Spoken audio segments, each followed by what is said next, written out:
Praise the lord. యేసుక్రీస్తు నామంలో మీ అందరికీ ఉదయకాల సమయంలో శుభాలు తెలియజేస్తూ ఉన్నాం. ప్రియ సహోదరి సహోదరులారా, ఈ ఉదయకాల సమయంలో మన కొరకు సిద్ధపరచబడినటువంటి వాక్య ధ్యానం సామెతలు 7వ అధ్యాయం 7వ వచనం. జ్ఞానము లేని వారి మధ్యను యవ్వనుల మధ్యను బుద్ధి లేని పడుచువాడొకడు నాకు కనబడెను. సంధ్యవేళ ప్రొద్దు కుంగిన తరువాత చిమ్మ చీకటి గల రాత్రివేళ వాడు జారస్త్రీ సందు దగ్గరనున్న వీధిలో తిరుగుచుండెను, దాని ఇంటి మార్గమున నడుచుచుండెను. దేవుడు ఈ మాటలు మన వినికిల్లో దీవించునుగాక. ప్రియ సహోదరి సహోదరులారా, మానవ జీవితంలో యవ్వన దశ చాలా ప్రాముఖ్యమైనటువంటి అందమైనటువంటి దశ. అది దేవుడు మనకిచ్చినటువంటి ఎంతో గొప్ప భాగ్యం. యవ్వన కాలం చాలా ఆనందకరమైనది, ఎంతో బలంతో కూడుకున్నది, ఎంతో జ్ఞానంతో కూడుకున్నది, ఎంతో తెలివితో కూడుకున్నది, ఎంతో వేగంతో కూడుకున్నది. యవ్వన కాలం అనే దాన్ని మనము పాడు చేసుకోకుండా జాగ్రత్త చేసుకోవడం దైవిక జ్ఞానం. దేవుడు మనకిచ్చిన యవ్వన కాలాన్ని మనము యథార్థంగా బ్రతకడానికి వాడుకోవాలి. నీ దేహము మరి పరిశుద్ధంగా కాపాడుకుంటూ నీ వివాహ సమయం వరకు దేవుడు నీ జీవితంలో జీవిత పాలిభాగస్తురాల్ని ఏర్పాటు చేసేంతవరకు నీవు నీ దేహాన్ని పరిశుద్ధంగా కాపాడుకోవటం నీ విధి, నీ బాధ్యత. అది దేవుణ్ణి ఆనందింపజేస్తుంది, అది దైవికంగా ఉంటుంది, అది దేవునికి ఎంతో సంతోషం. ప్రియమైన వారులారా, అయితే ఒక యవనస్తుడు ఉన్నాడు. అతడు బుద్ధి లేనివాడు. అతడు జ్ఞానము లేని వారి మధ్యను యవనుల మధ్యను బుద్ధి లేని పడుచువాడొకడు నాకు కనబడెను. ఈ కాలంలో పడుచువారిలో కొంతమంది బుద్ధి లేని పడుచువారు ఉన్నారు. వారు దైవిక జ్ఞానం కంటే పాపాన్ని ఎక్కువ ప్రేమించేవారుగా ఉంటారు. వారికి దైవిక జ్ఞానం ఇష్టం లేదు. వారు మరి ప్రొద్దుకుంగిన తర్వాత చీకటిలో పాపాన్ని వెతుకుతూ ఉంటారు, పాపం కొరకు ప్రాకులాడుతూ ఉంటారు. వారు మరి జారస్త్రీ సందు దగ్గర ఉన్న వీధిలో తిరుగుచుంటారు. అది ఎప్పుడు మరి ఎవరిని ఆకర్షిద్దామా అని ఎదురు చూస్తూ ఉంటుంది. దాని సందు దగ్గర తిరుగుతూ ఉంటాడు.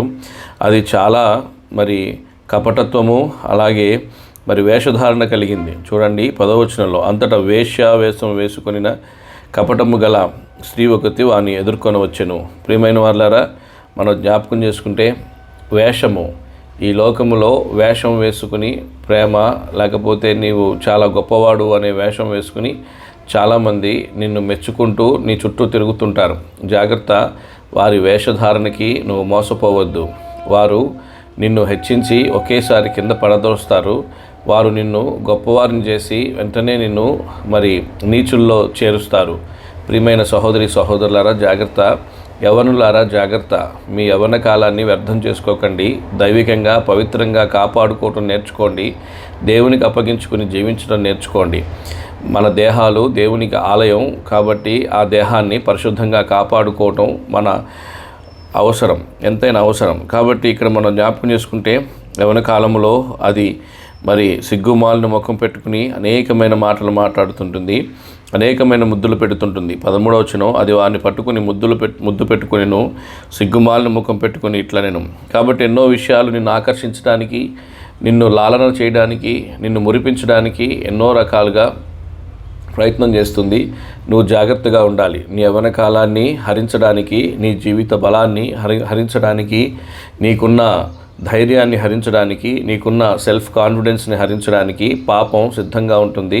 కాబట్టి నీవు ఆ రీతిగా జీవించకుండా క్షేమంగా మరి మనం జీవించాలి అంటే దాని దగ్గర నుంచి దూరంగా పారిపో. అది నిన్ను చాలా భయంకరంగా తయారు చేస్తుంది, నిన్ను పాపం కొరకు ఎంతో ప్రేరేపిస్తుంది. కాబట్టి ఇక్కడ మనం జ్ఞాపకం చేసుకుంటే 21వ వచనం, అది తన అధికమైన లాలన మాటల చేత వారిని లోపరుచుకొనెను, తాను పలికిన ఇచ్చకపు మాటల చేత వారిని నీడ్చుకుని పోయాను. వెంటనే పశువు వదకు పోవునట్లు పరుల చేజిక్కినవాడు సంఖ్యలలోకి పోవును. తన ప్రాణహానికరమైనదని ఎరుగక ఉరియొద్దకు పక్షి త్వరపడినట్లు వాని గుండెను అంబులు చీల్చు వరకు దాని వెంట పోయెను. గుండెను అంబులు చీల్చేంత వరకు కూడా దాని వెంటను నిన్ను లాక్కపోతుంది. జాగ్రత్త. నీ గుండె పగలకముందే, నీ హృదయం విచ్ఛిన్నం కాకముందే, నీ జీవితం నాశనం కాకముందే దేవుని మార్గాల వైపుకు రా. దేవుని వాక్యాన్ని విను, దేవుని వాక్యాన్ని జ్ఞాపకం చేసుకో. మొదటి వచనాల్లో చెప్తాడు, 7వ అధ్యాయం 1వ వచనంలో, నా కుమారుడా, నా మాటలను మనస్సు నుంచుకొనుము, నా ఆజ్ఞలను నీ యొద్ద దాచిపెట్టుకొనుము. అవి మనల్ని ఎంతో కాపాడతాయి, భద్రం చేస్తాయి. 5వ వచనంలో, అవి నీవు జారస్త్రీ యొద్దకు పోకుండాను ఇచ్చకములాడు పరిస్త్రీకి లోబడకుండాను నిన్ను కాపాడును అని ఇక్కడ సొలొమోను చెప్తున్నాడు. కాబట్టి జారస్త్రీ నుంచి, ఇచ్చకములాడు పరస్త్రీ నుంచి నిన్ను కాపాడుతాయి. నీ యవ్వనకాలం హరించకుండా, నీ జీవితం నాశనం కాకుండా, నీ భవిష్యత్తు పాడవకుండా చూస్తాయి. ఎంతోమంది మరి యవ్వనస్తులు గుండె బద్దలై మరి ఆత్మహత్యలు చేసుకున్న వాళ్ళు ఉన్నారు. వారు ఈ లోక మాయలో, లోక ప్రేమలో పడి తమ జీవితాలను నష్టం చేసుకున్న వారు ఉన్నారు. ప్రియ సహోదరి సహోదరులారా, జాగ్రత్త పడదాం. యవ్వనులారా, జాగ్రత్త పడండి. ఈ లోకం పాపానికి నిలయం. పాపం చేయడానికి అనేక అవకాశాలను నీకు కల్పిస్తుంది. ఇప్పుడే ప్రభునందు నీ హృదయాన్ని అప్పగించుకుని మరి దైవ చిత్తానుసారంగా నడుచుకుందాం. 119వ కీర్తనలో మరి వాక్యంలో కీర్తనకారుడు చెప్పిన రీతిగా, దావీదు చెప్పిన రీతిగా ఈ విధంగా రాయబడి ఉంది. 9వ వచనంలో, యవనస్తులు దేని చేత తమ నడత శుద్ధి చేసుకొందురు, నీ వాక్యమును బట్టి దాన్ని జాగ్రత్తగా చూసుకున్నట్టు చేతనే కదా. కాబట్టి ప్రియ సహోదరి సహోదరులారా, యవనులారా, జాగ్రత్త.